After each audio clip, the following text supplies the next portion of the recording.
The following content isn't intended for viewers under the age of 13. T-Man 978 Chill Review. Hello everyone, T-Man 978. Right now I'm reviewing Power Rangers Lightning Collection, Beast Morphers Cybervillain Blaze.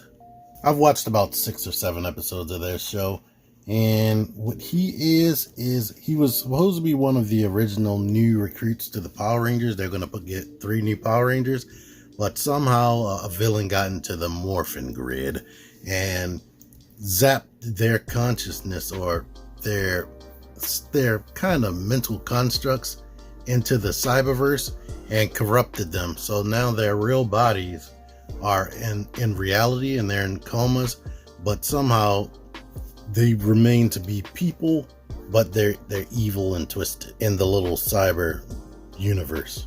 But unlike the Matrix and whatnot, they can come out of that universe and be real people. So a real evil version of him is walking around fighting the new Power Rangers while his body is still in their base in a coma, if that makes any sense. My preferred look for this guy is the helmetless look because I love the way they did the face on this guy. We'll see that more in detail later, but I like his outfit more than theirs.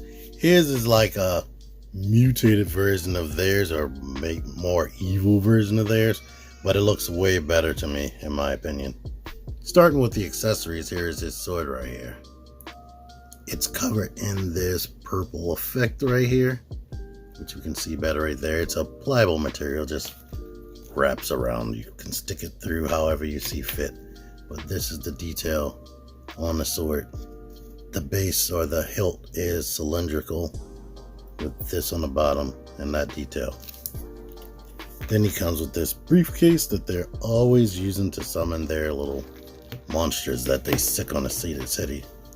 One thing different about this show, if you haven't watched it, like, because you're too old for the show, like I technically am, they typically have one monster that they pull out, and then they bring out a giant monster that had nothing to do with the whole rest of the episode. But this is what's going on in here, which is really cool. It's cool that they paint it and put some details in there.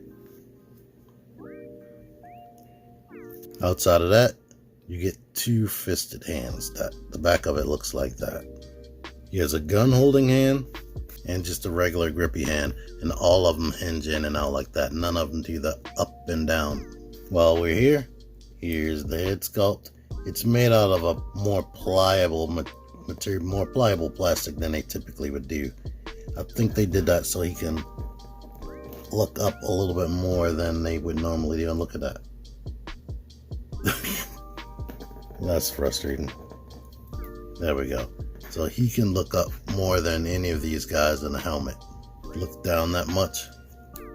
A little bit of quizzical pivot and rotate, whatnot. This part of his suit is actually pliable and removable. I guess they thought that would help with his butterfly joint right here, which is a ton just like the other figures. His arms hinge out like this, and of course rotate there in the bicep. Here is the back. I'm not sure what kind of animal he is. Maybe he's an armadillo, but he has fangs, so maybe might be a reptile or something. But I like that they painted in pretty much all the details that need to be painted in.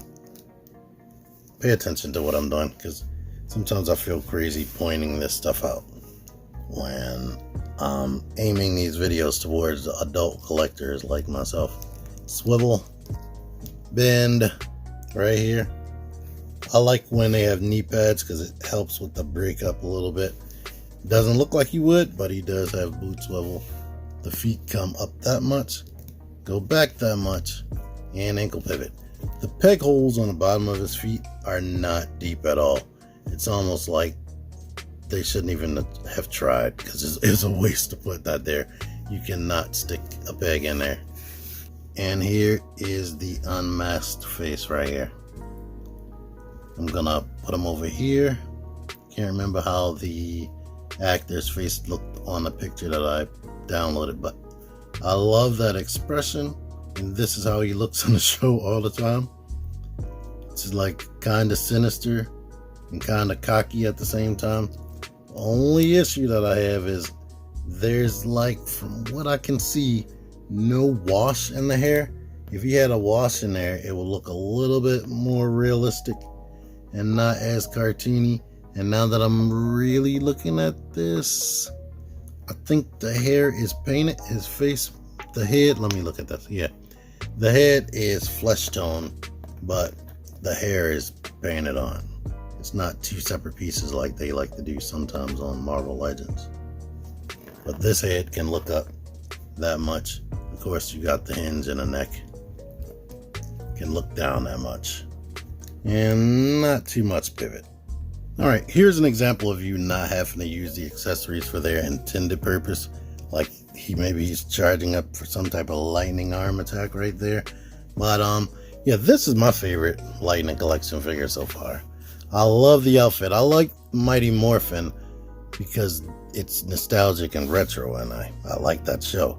But I really like this outfit, and I like the face sculpt that they did for him.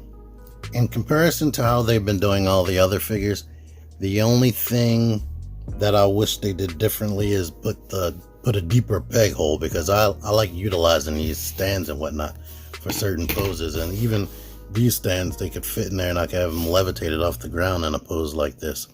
So yeah. Anything else I could think of?